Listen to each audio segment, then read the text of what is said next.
முதல் வட்டமேசை மாநாட்டில் தனக்கு வழங்கப்பட்ட வாய்ப்பை பயன்படுத்தி ஒடுக்கப்பட்ட மக்களுக்கான உரிமையை அம்பேத்கர் கேள்வியாக எழுப்பினார். அது மட்டுமல்ல, பிரிட்டிஷ் அரசாங்கத்தின் அநியாயங்களையும் அவர் துணிச்சலாக விமர்சித்தார். ஆனால் இந்த மாநாட்டை காங்கிரசார்களும் தேசியவாதிகளும் புறக்கணித்தனர். அதில் கலந்து கொண்ட ஒரே காரணத்திற்காக அம்பேத்கர் கடுமையாக எதிர்க்கப்பட்டார். தீண்டப்படாத மக்களின் பிரதிநிதி காந்திஜியே அம்பேத்கருக்கு அந்த தகுதி இல்லை என்று காங்கிரஸ் தரப்பு விமர்சித்தது.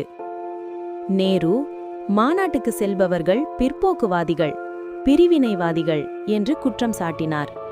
சுபாஷ் சந்திர போஸ் அம்பேத்கருக்கு வழங்கப்பட்ட தீண்டப்படாத மக்களின் தலைமை பொறுப்பு அவர் மீது திணிக்கப்பட்டது என்று விமர்சித்தார். தேசியவாத தலைவர்களை சங்கடப்படுத்துவதற்காகவே பிரிட்டிஷ் அரசு இதை செய்கிறது என்றார் போஸ். இதற்கெல்லாம் பதிலடி கொடுத்த அம்பேத்கர் சொன்னார், இந்த இந்தியா ஒரு விசித்திரமான நாடு. அதன் தேசபக்தர்களும் அப்படியானவர்களே. தம்மோடு வாழும் சக மனிதனுக்கு நடக்கும் இழிவான அடக்குமுறைகளை வேடிக்கை பார்க்கும் கண்கள் இன்னும் அதிகாரம் வேண்டுமென அழுது கொண்டிருக்கின்றன. அதனால்தான் நான் அவர்களின் பக்கம் நிற்கவில்லை.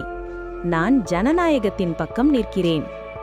அரசியல், பொருளாதாரம், சமூகம் எல்லா துறைகளிலும் எல்லோருக்கும் ஒரே மதிப்பு. அதே எங்கள் நோக்கம்.